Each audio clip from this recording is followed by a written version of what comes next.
श्री नाथ जी गुरु जी को अलग आदेश, माँ भगवती को अलग आदेश, रांची वाले भैरव बाबा को अलग आदेश, आप सभी को आदेश आदेश।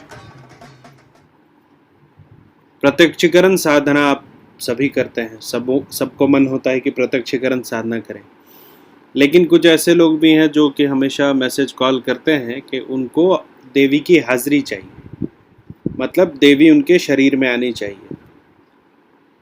जो पुराने ग्रंथ हैं जैसे काली किताब है, रावण संहिता है, मारिस्तंत्र है, इन सब किताबों में ये व्याख्यान है कि देवी देवता किसी के शरीर में प्रवेश करते हैं, लेकिन ये उस समय की बात है जब सतयुग था, द्वापर था, त्रेता था। तो कहा जाता है कि कालांतर में हमारा शरीर भी छोटा हुआ है और हमारे शरीर का एनर्जी सोखने का क्षमता भी कम हुआ है। मेरा ये मानना है कि किसी भी तरह की दैविक शक्ति अगर आपके शरीर में प्रवेश करेगी तो आपके शरीर के चीथड़े उड़ जाएंगे। हाँ, ये भले हो सकता है कि दैविक शक्ति जो है आपके ऊर्जा क्षेत्र में आ जाए और फिर आप उसकी तरफ बोलने लगे, या फिर एक ऐसा पोर्टल खुल जाए जिससे कि आप अनंत ज्ञान उस समय काल के लिए प्राप्त कर सकते हैं।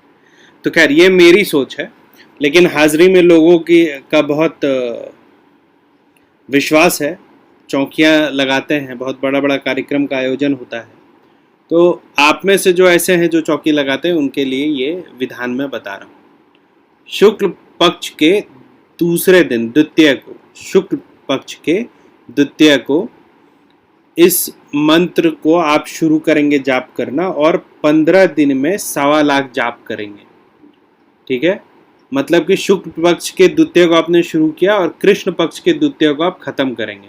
ठीक, 9 बजे रात में आपको ये साधना शुरू करनी है, स्नान ध्यान करके साफ सुथरा होकर के 15 दिन पूर्ण रूप से ब्रह्मचर्य का पालन करना है। इस पूरे साधना काल में आप घी के दिए जलाएंगे और साथ में अगरबत्ती जलाएंगे।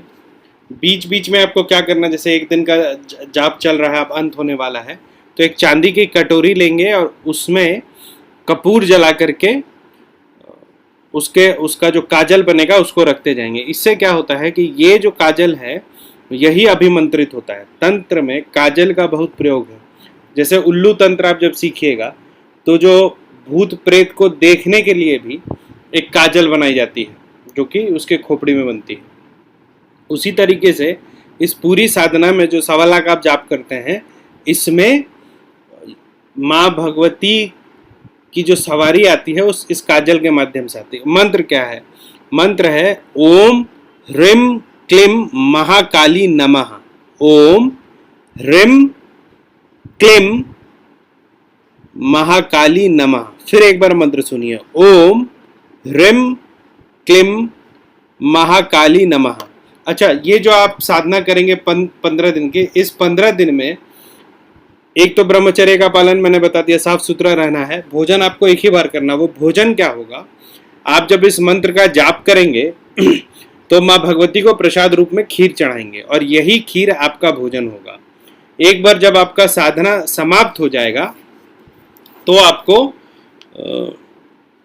इस जो आपने अभिमंत्रित करके जो काजल लिया है उस काजल को किसी शुद्ध हृदय वाले इंसान, अगर आप खुद को शुद्ध हृदय मानते हैं तो आप ले सकते हैं। अगर आप में पहले सवारी आती है तो आप ले सकते हैं, या किसी अबोध बालक, मतलब जो 12 साल से कम का हो, जिसको बोध ना हो कि उसको क्या सवाल पूछा जा रहा है, उसके नाखून में ये काजल लगाने से उसमें जो है माँ का भाव आता है।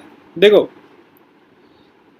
ये चौकी आना, भाव आना, बहुत सारी ऐसी चीज़ें हैं जो कि अनएक्सप्लेन्ड है। उसी में से ये एक चीज़ होता है जिसमें लोग किसी का भी भूत और वर्तमान बता देते हैं। इसका एक साइंटिफिक एक्सप्लेनेशन होता है। कहा जाता है कि हमारे चारों तरफ जो एक आकाशिक लाइब्रेरी है उसमें मैं जो बोल रहा हूँ, तुम जो बोल रहे हो, सब रिकॉर्ड होता जाता है।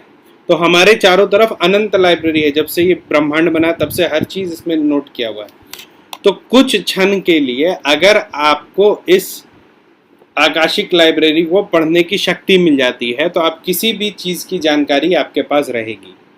ठीक है, तो कुछ उसी तरीके का एक व्यवस्था खड़ा होता है जब किसी में भाव आता है। ये एक साइंटिफिक एक्सप्लेनेशन है जो मुझे समझ में आता है।